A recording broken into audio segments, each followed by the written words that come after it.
Hi friends, അപ്പോൾ എല്ലാവർക്കും നമ്മുടെ പുതിയൊരു വീഡിയോയിലേക്ക് സ്വാഗതം.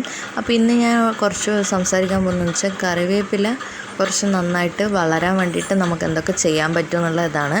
ഇത് അറിയുന്നവരാണെങ്കിൽ വീഡിയോ സ്കിപ്പ് ചെയ്യാം, അറിയാത്തവർക്ക് വേണ്ടിയിട്ടാണ് ചെയ്യുന്നത്. ഇനി അറിയുന്നവർ കണ്ടു കഴിഞ്ഞാലും കുഴപ്പമൊന്നുമില്ല കേട്ടോ. അപ്പോൾ അതിൻ്റെ വേണ്ടതെന്ന് വെച്ചാൽ നമ്മൾ കറിവേപ്പില എപ്പോഴും വളർത്തുമ്പോൾ എന്താ വെച്ചാൽ പിന്നെ കുറച്ച് സ്ഥലമുള്ള സ്ഥലത്ത് നമ്മൾ വളർത്താൻ വേണ്ടി ശ്രമിക്കുക. ഇനി അതുപോലെ തന്നെ എന്താ പറയുക, അത് നട്ട് കഴിഞ്ഞാലും പിടിച്ച് കിട്ടാൻ വളരെ ബുദ്ധിമുട്ടാണ്. അപ്പോൾ അതിന് വേണ്ടിയിട്ടെന്ന് വെച്ചാൽ കറിവേപ്പില നട്ട് കഴിഞ്ഞ് അത്യാവശ്യം ഒരു വലിപ്പം ആവുന്നത് വരെ നമ്മൾ അതിനെ നന്നായിട്ട് കെയർ ചെയ്യണം.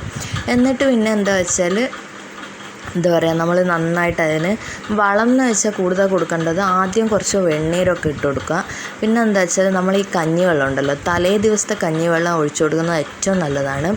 അതുപോലെ തന്നെ നമ്മൾ മീൻ കഴുകിയ വെള്ളം, ചിക്കൻ്റെ വെള്ളമല്ല, മീൻ കഴുകിയ വെള്ളമൊക്കെ ഉണ്ടാവില്ലേ, ആ മീൻ കഴുകിയ വെള്ളം അതൊക്കെ നന്നായിട്ട് ഒഴിച്ചു കൊടുത്താൽ നന്നായിട്ട് കറിവേപ്പില തഴച്ച് വളരും.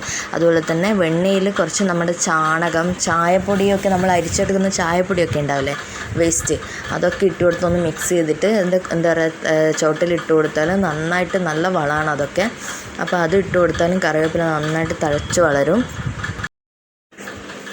അപ്പോൾ മെയിനായിട്ട് നമ്മൾ എന്താ വെച്ചാൽ നട്ട ഉടനെ തന്നെ അത് പിടിച്ച് കിട്ടാൻ വളരെ ബുദ്ധിമുട്ടായിരിക്കും.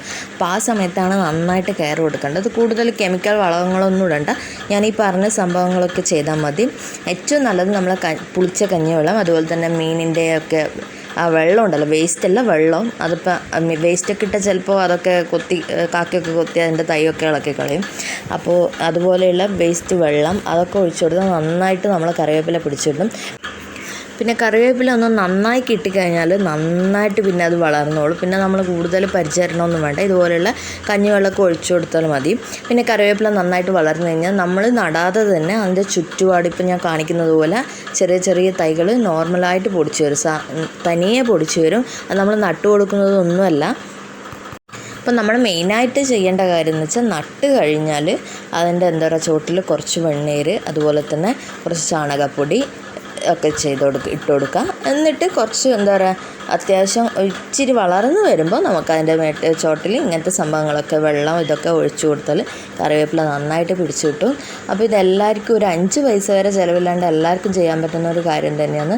100% കറിവേപ്പില നന്നായി കിട്ടുമെന്ന് എനിക്ക് ഉറപ്പാണ്. അപ്പോൾ തീർച്ചയായിട്ടും നിങ്ങൾക്ക് ഈ വീഡിയോ ഇഷ്ടപ്പെട്ടിട്ടുണ്ടെങ്കിൽ ലൈക്ക് ചെയ്യുക, ഷെയർ ചെയ്യുക, സബ്സ്ക്രൈബ് ചെയ്യുക. അപ്പോൾ പുതിയൊരു വീഡിയോ ആയിട്ട് വരുന്നത് വരെ ബായ്.